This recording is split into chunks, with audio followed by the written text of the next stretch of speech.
කතා කරන්න පුංචි මාතෘකාවක් දුන්නා. මම මහින්ද නාමල් මාත් ක්‍රිස්තියානි සහයෝගිතා ව්‍යාපාරයේ සමාජිකයෙක් හා කිතුසර කණ්ඩායමේ සමාජිකයෙක්. දැන් ඊටාම වැදගත් කාරණය තමයි අපිට කල්පනා කරන්න වෙන රුකී සහෝදරයා කිව්වා වගේ මේ පනතට විරුද්ධ වෙන පුද්ගලයිනුත් තමන් ආණ්ඩු බලය ලබා ගත්තයින් පස්සේ ඒ පනත තියාගන්නේයි හෝ එවැනි පනතක් ඊට සමානව හෝ ඊට තවත් ප්‍රබල පනතක් ගේන්න උත්සාහ කරන්නේ ඇයි කියන එක පිළිබඳ කාරණය. දැන් මේක අපි ක්‍රිස්තියානි භාෂාවෙනුත් මට කලින් උන්වහන්සේ කිව්වා මේකට තියෙන අපි ඇයි විරුද්ධ වෙන්නේ කියලා රුකී ඒක අන්තිමට සම්බන්ධ කරා ආධ්‍යාත්මිකත්වයත් මොකක්ද බයිබලීය පදනම ලෙස ගත්තත් මොකද වෙන්නේ කියලා. මේකට ඉතා පැහැදිලිවම අපිට තේරුම් ගන්න තියෙන දේ තමයි දැන් මේකට මේ වෙලාවේ විරුද්ධ වීම කල්පනා කරන්නේ දැන් මේ අවස්ථාවේදී ගොඩක් දෙනෙක් මේකට එන්නේ. දැන් ඊටාම බරපතල තැනකටපත් වෙලා අපි හිතමු 89 වෙනකොට 60000ක් මැරෙනකොට මිනිසුන්ට දැනෙනවා වක්කීමෙන් ආරක්ෂා වීමේ පනත හොඳ නෑ, ත්‍රස්තවාදයේ වැළැක්වීමේ පනත හොඳ නෑ වගේ ඒවා දැනෙන මොහොතවල් එනවා. ඊට පස්සේ ආයි ඒක වැහිලා යනවා. හැබැයි මේ පනත් එහෙමම පවත්වගෙන යනවා. දැන් මේ සැරේ පනත ඉතා පැහැදිලිව දෙයක් පෙන්නලා තියෙනවා. මං කියන්නේ නමින් වැදගත් දෙයක්. ඒගොල්ලෝ පැහැදිලිව කියනවා රාජ්‍යය ත්‍රස්තවාදයෙන් ආරක්ෂා කිරීමේ පනත. මේක ඉස්සෙල්ලා තිබුණේ ත්‍රස්තවාදයේ වැළැක්වීමේ පනතනේ කාවද ආරක්ෂා කරන්න කියලා. ඒතර මේක හරි පැහැදිලි. කාවද ආරක්ෂා කරන්න යන්නේ රාජ්‍යය. දැන් රාජ්‍යය කියන්නේ කවුද? නෛතික නිර්වචන අනුව නම් රාජ්‍යයේ පරමාධිපත්‍ය බලයේ තියෙන කාටද? මහ ජනතාවට. හැබැයි මේ පනතින් කාවද මේ රුකී පැහැදිලි කරපු විදිහට අවුරුදු 15 10 12 තියාගත්තේ කාවද? අර පරමාධිපත්‍යයේ බලයේ තියෙන ජනතාවව. ඒතකොට ඇත්තටම කාවද ආරක්ෂා කළේ මේ පනත යටතේ? මේ පනත යටතේ ආරක්ෂා කළේ රාජ්‍යයේ මේ රාජ්‍යයේ බලය හොබවන සහ මේ රාජ්‍ය පවත්වාගෙන යාමට උත්සාහ කරන බලවන්ත සහ ධනය සහ ඒ අරමුණු තියෙන පිරිස් තමයි මේකෙන් ආරක්ෂා වෙලා තියෙන්නේ. ඒ රාජ්‍යයේ පරමාධිපත්‍ය බලයේ තියෙන මහජනතාව තමන්ට වෙන පීඩනය ගැන නැගී සිටිද්දී එහෙම නැත්නම් දිගින් දිගටම තමන්ට වෙන්නා වූ යම්කිසි අසාධාරණයකට එරෙහිව කණ්ඩායමක් ලෙස වේවා, පක්ෂයක් ලෙස වේවා, ජාතියක් ලෙස වේවා, ජන කණ්ඩායමක් ලෙස වේවා ඕන එකට විරුද්ධ වෙද්දී මේ පනත පාවිච්චි කරලා තියෙනවා. ඒ නිසා මම හිතන්නේ ඊටාම වැදගත් දේ තමයි සියලුම ආණ්ඩු බලයට පත්වෙන කල්පනා කරනවා මේ පනත තීන්ඩ ඕන මොකද ඔවුන්ගේ ආරක්ෂාව සඳහා. නැත්නම් අපි අර ආධ්‍යාත්මික තලයේදී කිව්වත් කිසිම දැන් අපිට කල්පනා කරන්න බෑ කොහොමද මේ වගේ පනතක් හෝ මීට වැඩි පනතක් මේ වර්තමාන ආණ්ඩුව ගේන්නේ.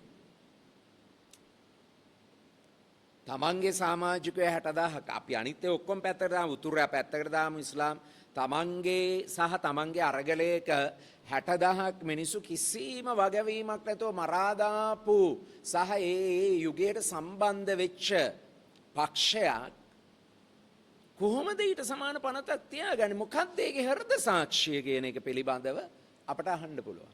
ඒතර අපිට පේනවා අන්න ඒ ප්‍රශ්නේ තමයි මේ ජනතාවක් ලෙස අහන්න ඕන දේ. දැන් මම මේක ක්‍රිස්තියානි දෘෂ්ටියෙන් පැනගුණොත් සමහර අපේ කිතුණු කොටස් පවා ඇයි මේකට මේ මොහොතේ විරුද්ධ වෙන්න ඕන නැත්තේ කියන එක නිකන් තියෙන ප්‍රශ්නයක්. ඒක ආණ්ඩුවට විරුද්ධ වීමක්, අපි ගෙනාපු කණ්ඩායමට විරුද්ධ වීමක්, අපේ මේ වැඩපිළ ලස්සන රටක් හෝ ඒ වගේ රටේ ඒ ලස්සන වැඩපිළිවෙලට විරුද්ධ වීම ඒක හරි නෑ වගේ හැඟීමක් අපි තුල නිර්වචනයක් ඇති වෙලා තියෙනවා. එහෙම එකක් ඇති කරන. අපි අහන්න ඕනේ මේකයි. අපි ඡන්දෙ දීපු ආණ්ඩුවක්ද මම ඉන්නවද මේ ඔක්කොම නෙමෙයි. මේක කොයිතරම් නොගැලපෙනවද? අර කිව්වාගේ ධාර්මිකව නොගැලපෙනවද? මානව හිමිකම් පදනමට නොගැලපෙනවද? මිනිස්සුන්ගේ විමුක්තිය සහ නිදහසට නොගැලපෙනවද කියන එක අහන්න තියෙනවා. අන්න ඒක ඇහුවෙන් පස්සේ අපට තේරුම් ගන්නට පුළුවන් වෙන්න ඕන මේකට අපි විරුද්ධ වෙන්න ඕන කියලා. දැන් සුද්ධ බයිබලයේ පැහැදිලිව ඍජුව කියලා දෙනවා මාගේ සෙනග පීඩණයට පමුණුවන අයිතු නීති පනවන නුබලාට වන විපතක මහත. එහෙම නීති ගේන්න බෑ. ඍජුවම කියලා තියෙනවා. එවැනි අයිතු නීති පීඩණයට පමුණුවන නීති ගේන්න බෑ. බයිබලයේ ඊටම පැහැදිලි කොටස් ගණනාවක මේ පිළිබඳව ඍජු ප්‍රකාශන සිද්ධ කරලා තියෙනවා බයිබලීය පාඩ. මේ ඔබට මම එකක් ඉදිරිපත් කරන්නම්. දේශයේ හැම සිරකාරෙක් තලා පෙළීම, පොඩි කිරීම, මහෝත්තමයන් ඉදිරියේ මිනිසුන්ගේ යුක්තිය පෙරලා දැමීමද, මිනිසෙකුට ඔහුගේ නඩුවේදී අයුක්තිය කිරීමද සංවිධානය අනුමත නොකරනසේක. එතකොට මිනිසුන්ගේ නඩුවල කොයිතරම් අයුක්තියක් වුණාද? දැන් මේ ගිය සතියේ අර තරුණයා මාස ගාණක් රඳවාගෙන සිටි මේ රජය ආවයින් පස්සේ රඳවාගෙන තිබී අර ඊශ්‍රායල් පොඩි ස්ටිකරයක් අලවපු කෙනා. දැන් එතකොට කියනවා නෑ එහෙම එකක් නෑ. එතකොට ඔහුට කොයිතරම් අසාධාරණයක් වුණාද? ඔහුගේ මාසායක ඔහුගේ ජීවිතේට කොයිතරම් අසාධාරණ. එතකොට ඒක ජනතාව නම් ආරක්ෂා කරන්න. මේ පරමාධිපත්‍යයේ තියෙන ජනතාව නම් එහෙම පැහැදිලිවම ඒක එහෙම වෙලා නැහැ කියන අපිට පේනවා. මිනිස්සුම ආරක්ෂා කරලා නැහැ. එතකොට ආගමික පදනමෙන් ගත්තම ක්‍රිස්තියානීන් වශයෙන් අපිට මේ නීතියට කිසිසේත්ම එකග වෙන්න බෑ. ඒ වගේම අපිට කියන්න බෑ මේ වෙලාවේ අපිට මේක බලපාන්නේ. එහෙම නැත්නම් දකුණටද උතුරටද බලපාන්න. බයිබලයේ පැහැදිලිව කියන මරණයට ගෙන යනු ලබන අය මුදා ගන්න. ඝාතනයට ගෙන යනු ලබන අය ගලවා ගන්න. මම ඒ ගැන කිසිත් නොදනිමි. ඔබ කියතත් යටිසිත විමසන දෙවිදානෝය නොදන්නාසේක. ඒ නිසා අපට නිහඬව ඉන්න බෑ. ඔබේ අටහිත ආන දෙවිදුන් කියන ඔබට වගකීමක් තියෙනවා ඒ කෙනා වෙනුවෙන්. එයා මම ගිහිල්ලා නෑ දැන් රුකි වෙනුවෙන් අපිට වගකීමක් තියෙනවා. ඒ සියලුම දෙනා වෙනුවෙන් වගකීමක් තියෙනවා. ඔවුන් යම්කිසි විදියක මේ පනත යටතේ දණ්ඩනයට ලක් වෙනවා නම් ඒක පිළිබඳ වගකීමක් තියෙනවා. මේකේ අතුලාන්ත දේ තමයි මම හිතන්නේ ලංකාවේ අපිට තෝරගන්න බැරි රාජ්‍ය. දැන් මේක තමයි භයානක තැන. මොකද නීතිය අනුව රාජ්‍ය පිළිබඳව කතා කරන්න ගිය ගමන් ඒක භයානක දෙයක්. නමුත් අපිට පේනවා දේශපාලනීකව රාජ්‍ය කියන එක නිර්වචනය කරායින් පස්සේ මෙන්න මේ රාජ්‍යය අපි අහන්න ඕන තමයි මේ රාජ්‍ය ඇත්තට මිනිසුන් ආරක්ෂා කරන රාජ්‍යයක් ලෙසද තියෙන්නේ. එහෙම නැත්නම් මේ රාජ්‍ය යම් සීමිත පිරිසකගේ අවශ්‍යතාවයන් ඉෂ්ට කරන රාජ්‍යයක් ලෙසද තියෙන්නේ. දැන් ලංකාවේ රාජ්‍ය බැලුවම මේක නිර්මාණය කරේ කවුද? ලංකාවේ මිනිස්සු නිර්මාණය කර රාජ්‍යයක්ද ලංකාවේ තියෙන්නේ? නෑ අපි දන්නවා මේ ජාතික රාජ්‍ය ලංකාවේ මිනිස්සුන්ගේ. මේකේ ඉන්න සිංහල දෙමළ මුස්ලිම්ෝ සියලුම මිනිස්සු අපි හිතමු මේක සම්පූර්ණ සිංහල ජනතාවෙන්දී කියලා. නමුත් ඒ සම්පූර්ණ සිංහල ජනතාවවත් විසින් සාකච්ඡා කරලා නිර්මාණය කරපු රාජ්‍යයක් නෑ. මේ රාජ්‍යය පැහැදිලිවම බ්‍රිතාන්‍ය අධිරාජ්‍යවාදයේ උවමනාවන් මත පිහිටවපු ජාතික රාජ්‍යයක් තියෙන්නේ. ඒ මත හදපු නීතිමය පදනමක් තමයි අපි දිගටම ඉදිරියට ගෙනහිල්ලා තියෙන්නේ. එතකොට මේ අපිට අවශ්‍ය වෙනවා රාජ්‍ය නැවත ප්‍රතිනිර්මාණය කරගන්න. ඒ පරමාධිපත්‍යයේ බලයේ තියෙන සියලු ජනතාවට සාධාරණත්වයක් ඉෂ්ට කරන්න. මිසක් ඒ ධනවතුන් සහ බලවතුන් අතලොස්සක් ආරක්ෂා කරන්න නැති වෙන රාජ්‍යයක් අපිට ප්‍රතිනිර්මාණය කරගන්න. එවැනි රාජ්‍යයකදී මෙවැනි නීතීන් තියෙන්න බැහැ කියන එක තමයි පැහැදිලි ක්‍රිස්තියානි දැක්ම. එතකොට ඒ මිනිස්සුන්ට අදාළ රාජ්‍යයක් කොහොමද අපි ප්‍රතිනිර්මාණය කරගන්නේ? සියලු මිනිස්සුන්ගේ අවශ්‍යතා ඉෂ්ට කරන රාජ්‍යයක් අපි ප්‍රතිනිර්මාණය කරගන්නේ. දැනට තියෙන රාජ්‍ය ව්‍යුහය විසිනුයි මේ නීති ඉල්ලා සිටින්නේ. ඒ රාජ්‍ය ව්‍යුහය පවත්වාගෙන යන්නේ යම් සීමිත බලය හා ධනය තියෙන පිරිසක් වෙනුවෙන් කියන එක ඉතිහාසයේ පෙන්ලා තියෙනවා. දැන් මේකේ අවාසනාවන්ත තත්ත්වය තමයි ඒ බලය හොබවන මොහොත වෙනකොට අපිට හිතෙනවා ඒකත් එක්ක අපි මේක දිගටම පවත්වාගෙන යන්න පුළුවන් කියලා. නමුත් අපි දන්නවා ඒ බලය අහිමි වෙන වෙලාවේදී නැවත මේ නීතිය ඔවුන්ටත් එරෙහිව පාවිච්චියට ගන්නවා. එතකොට මෙතන අනිත් පැත්තෙන් තියෙනවා එම රාජ්‍ය ව්‍යුහයේ ප්‍රශ්නේ වගේම අපේ අධ්‍යාත්මයේ මේ ලංකාවේ සමාජයේ අධ්‍යාත්මයේ ප්‍රශ්නයක් තියෙනවා. හෘද සාක්ෂියේ ප්‍රශ්නයක් තියෙනවා. පැහැදිලි? අරක වගේ ජනාධිපතිතුමා මේකට අස්සම් කරන්නේ කොහොමද? මේ තමන් විසින් ප්‍රතික්ෂේප කරපු එකකට අස්සම් කරන්නේ කොහොමද? ඒ කරන්නේ කුමන හෘද සාක්ෂියක් ඇස? අපිට පේනවා හෘද සාක්ෂිය පවා මරා දමනු ලබන බලයක් යම්කිසි විදියක මේ රාජ්‍ය ව්‍යුහය තුල ක්‍රියාත්මක වෙනවා. ඒ බලය මිනිස්සුන්ගේ ගැලවීම සඳහා ක්‍රියාත්මක වෙන්නේ නැහැ. ඉතින් සතිපියතුමා මට යෝජනා කරපු එක මේ මොහොතේදී ඇයි මෙවැනි පනතක් රාජ්‍යයට අවශ්‍ය වෙලා තියෙන්නේ කියන එක මුළු සමාජයේම ගැඹුරින් තේරුම් ගන්නට ඕන. ඒක තියෙන්නේ දැන් රාජ්‍යය මිනිස්සු සියලු දෙනාට සාධාරණත්වයක් ඉෂ්ට වෙනවා. දැන් ඊළඟ එකනේ ත්‍රස්තවාදය කියන එක. ඒකනේ අපි ඊළඟට දැන් මේ පනතේ ඒක නිර්වචනය කිරීමේ අයිතිය තියෙන්නේ විධායකයට. විධායකයා දැන්ට විධායක ජනාධිපතිවරයා නිසා විධායකයා. පැහැදිලි නිර්වචනය කිරීමේ අයිතිය තියෙනවා. ඔයා එහෙම කරා කියලා එයාට තීරණයක් ගන්න පුළුවන්. ඔයා එහෙම එකක් ඒ නිසා මෙයාට මෙයාව ගන්න පුළුවන් කියලා විධායකයට තියෙනවා. එතකොට අපි තේරුම් ගන්න ඕන දැන් ත්‍රස්තවාදය කොහොමද නිර්වචනය වෙන්නේ? එතකොට මෙන්න මේ බලයට අභියෝග කරනවා නම් ඒක ත්‍රස්තවාදයේ බවට පරිවර්තනය කරන්න පුළුවන්කම තියෙනවා. අපි දන්නවා නමුත් ලෝකයේ ත්‍රස්තවාදය කියන එක බිහි වෙන එක ඒක ලොකු සංවාදයක් තමයි අවශ්‍ය. දැන් අපි දන්නවා දිගින් දිගටම යම්කිසි අපි ගම්වල තියෙනවා මම දැක්ක එක සිද්ධියක් තිබුණා අතීතේ එක තරුණේ යම්කිසි කතා කිරීමේ දුෂ්කරතාවෙන් තියෙන එයා පිහෙන් ඇල්ලලා මරනවා මිනිස්සෙක්. දැන් අපිට පේනවා මු මාත්‍රස. මොකද ඒ තරුණයාව ළමයාව දිගින් දිගටම ඒ පුද්ගලයා ගමේ ඉන්න දිගින් දිගටම අපහාසයට ලක් කරනවා යන ගමන් සරම කඩනවා අරක් කරනවා මේක කරනවා මේ විදිය ගොඩක් දීලා ඒකේ අවසාන ප්‍රතිඵලය ලෙස තමයි මේ තරුණයා යාට ඉවස ගන්න බැරුව මේ ළමයා පිහෙන් අනිනවා. දැන් අපි නිර්වචනය කරන්න ත්‍රස්තවාදය කියලා.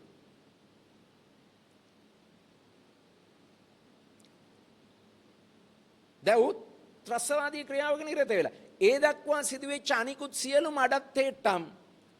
ඒතකොට මේක තුල තියෙන රාජ්‍යය ජනතාවට කරන ත්‍රස්තය. අපි ඒකට කියනවා රාජ්‍ය ත්‍රස්තවාදයට ජනතාවට පිහිට වෙන්න පනතක් නැහැ. එතකොට ජනතාව රාජ්‍ය ත්‍රස්තවාදයෙන් බැට කරනවා. එතකොට එන්නේ රාජ්‍යයට ත්‍රස්තවාදයට සුජාත අයිතියක් ලබා දීම තමයි ත්‍රස්තවාදය සම්බන්ධ මේ පනත මගින් වෙන්නේ. රාජ්‍යයට අයිතියක් ලැබෙනවා ත්‍රස්තවාදය යොදා ගැනීමේ අයිතිය. එතකොට ජනතාව අපිට අවශ්‍ය වෙන්නේ මෙන්න මේ රාජ්‍ය මේ විශේෂයෙන් අධිරාජ්‍යවාදී ක්‍රමය ධනය මුල් කරගත්තු බලය මුල් කරගත්තු ක්‍රමය විසින් ජනතාවට දක්වන ත්‍රස්තවාදයෙන් ජනතාව මුදා ගන්න අවශ්‍ය අනපනත් තමයි අවශ්‍ය වෙන්නේ. ඒක තමයි නියම ජනතා පරමාධිපත්‍යය තහවුරු කරන අනපනත් වෙන්නේ. ඉතින් මෙන්න මේ ක්‍රියා මේක අපි සැලකිල්ලට ගන්න ඕන. මේ සැලකිල්ලට ගැනීම නැතුව මේක විසඳ ගන්න බෑ. මේක බලය සහ නිකන් තියෙන අපි කියන යම් කල්යක් යම් පිරිසක් එනවා ඒගොල්ලෝ බලය ලබා ගන්නවා ආණ්ඩුව මුල් කරගෙන විතරක් මේක තේරුම් ගන්න බෑ. මේක තේරුම් ගන්න වෙන රාජ්‍ය මුල් කරගෙන රාජ්‍ය විව්වය මුල් කරගෙන ඒ රාජ්‍ය තුල ඇත්තටම පීඩිත ජනතාවට තියෙන ඉඩ පිළිබඳව මුල් කරගෙන. අර කිව්වාගේ දැන් අපිට දැන් මේ මානව හිමිකම් ක්‍රියාවලිය ඇස්සෙත් අපිට පෙන්වන එක මාර්ගය මොකද අධිකරණය. යන්න අධිකරණ නමුත් අධිකරණ ක්‍රියාවලියකින් සාමාන්‍ය අන්තිම අසරණ එදා වේලේ ඉන්න මිනිස්සෙක්ට කිසිම සාධාරණයක් ඉෂ්ට කරගන්න බෑ. ඔවුන්ට අධිකරණයට යන්න පුළුවන් කමක් නැහැ. එතකොට මේ විව්වේ සකස් වෙලා තින්නේ එහෙම. එතකොට කවුද මේ රටේ පුරවැසියා කියන එක්කෙනා? මේ රටේ සාමාන්‍ය පීඩිත පුරවැසියා කියන කෙනා කොහෙන්ද ආරක්ෂා වෙන්නේ? කොහෙන්වත් ආරක්ෂා වෙන්නේ. ඉතින් ඒ නිසා මේක අර තියෙන සාමාන්‍ය සාකච්ඡාවට එහා ගිය බරපතල සාකච්ඡාවක් අපි මේකෙන් මිදෙන්න නම් මුළු මහත් සමාජය තුළ සිද්ධ වෙන්නට ඕනේ.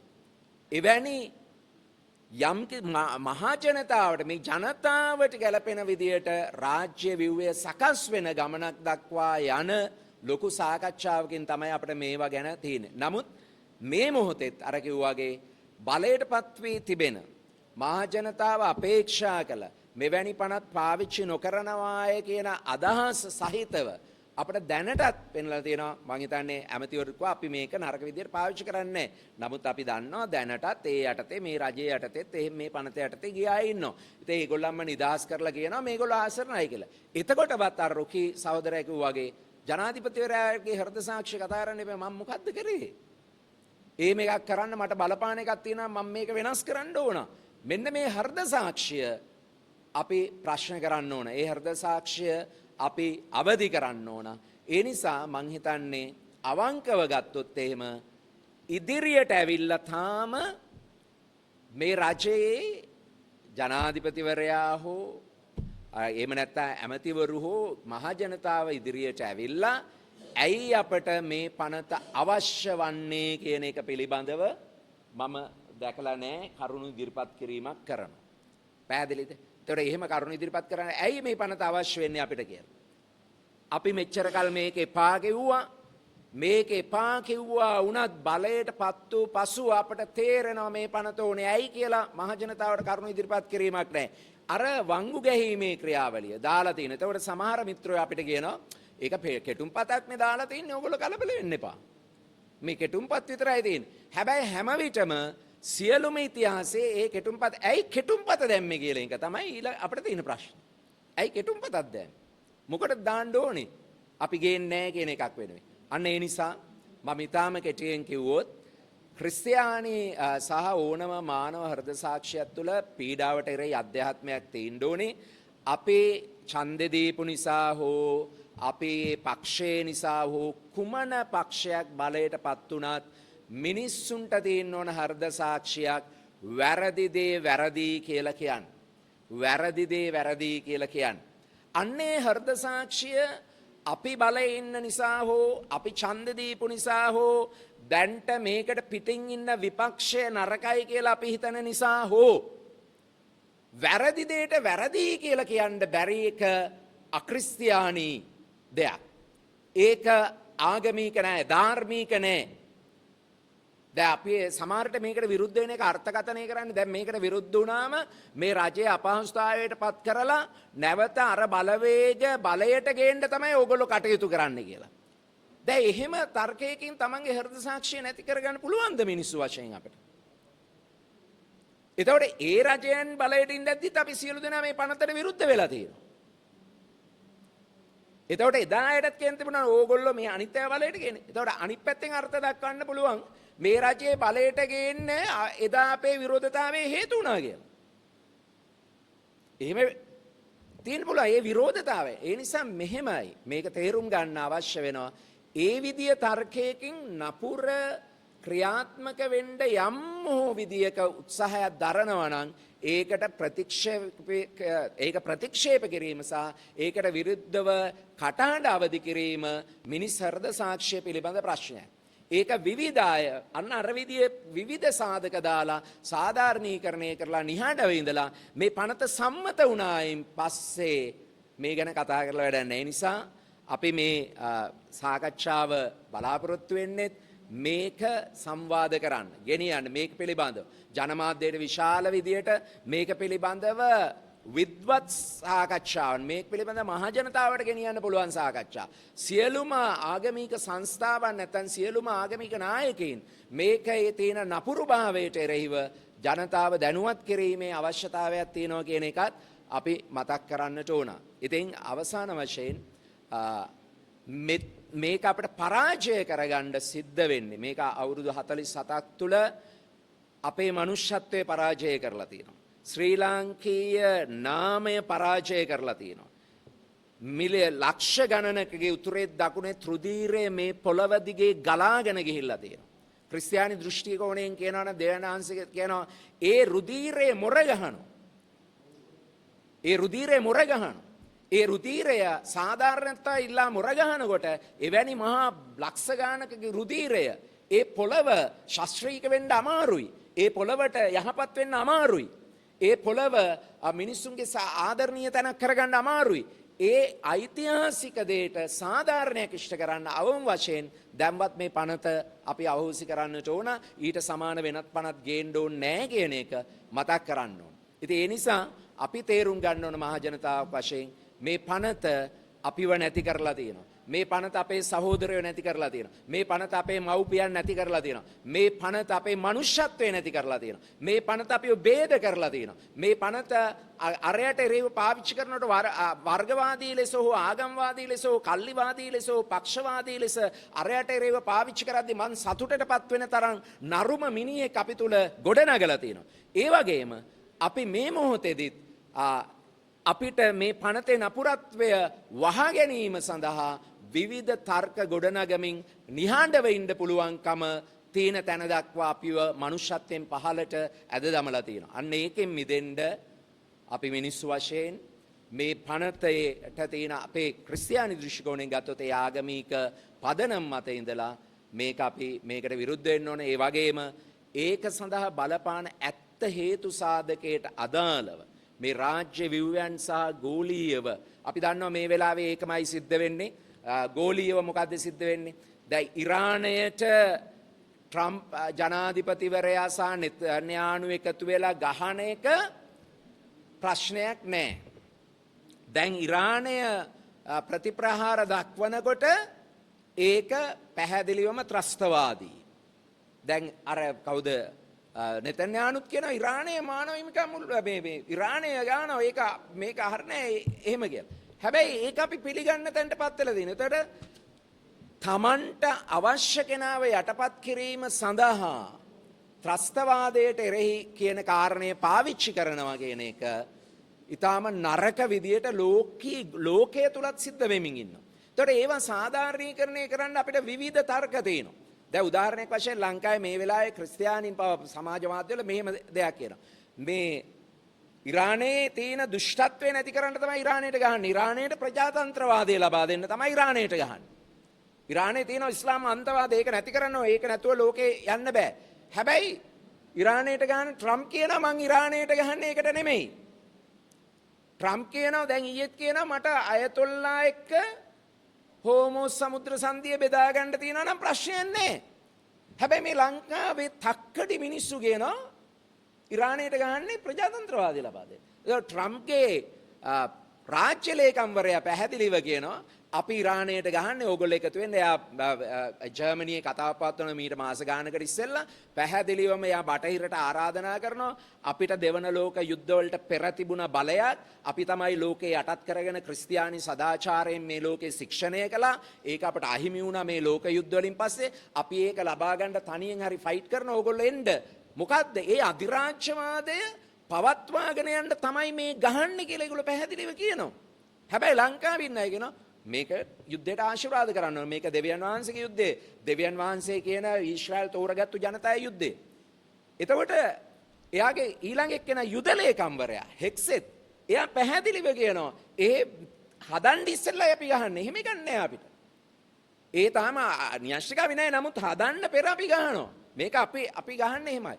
ඒත් මෙයා කියන මෙන්න මේ දෘෂ්ටිවාදීව මෙන්න මේ විදිහට තියෙන අන්ධකාරයෙන් මිදෙන්න අවශ්‍ය වෙලා තියෙනවා. අපිට පේනවා ඉතා පැහැදිලි ලෙස ලෝකය තුලත් ලංකාව තුලත් තාමත් මේ රාජ්‍ය ව්‍යුහයන් ක්‍රියාත්මක වෙන්නේ ධනය සහ බලය තියෙන අරමුණු වෙනුවෙන්. අන්න ඒව පවත්වගෙන යාමට අවශ්‍ය නීති රීති රාමුවක් ගොඩනගා ගැනීමේ සමස්ත ගෝලීය ක්‍රියාවලියක් අස්සේ ඒ ගෝලීය ක්‍රියාවලියේ ලංකාවේ කොටසක් තියෙනවා. ඒ කොටසේ තමයි මේ ත්‍රස්තවාදයෙන් වැළැක්වීමේ පනත හෝ රාජ්‍ය ත්‍රස්තවාදයෙන් වැළැක්වීමේ පනත හෝ මේ පනත් ස්ථානගත වෙන්නේ කියන එක අපි තේරුම් ගන්නට ඕන.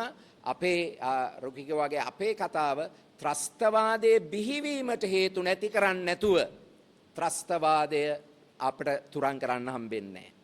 ඒක ප්‍රැන්සිස් සුද්ධෝත්තම පියතුමා ඉතාම පැහැදිලිව කියනවා සුපතේ ආනන්දේ කියන උන්වහන්සේගේ ප්‍රකාශනයේ ලෝකයේ තියෙනා වූ අසමානතාවයන් ආර්ථික දේශපාලන අසමානතාවයන් මුලින් උපුටා දමන තුරු ත්‍රස්තවාදය උපුටා දමන්නට බෑ.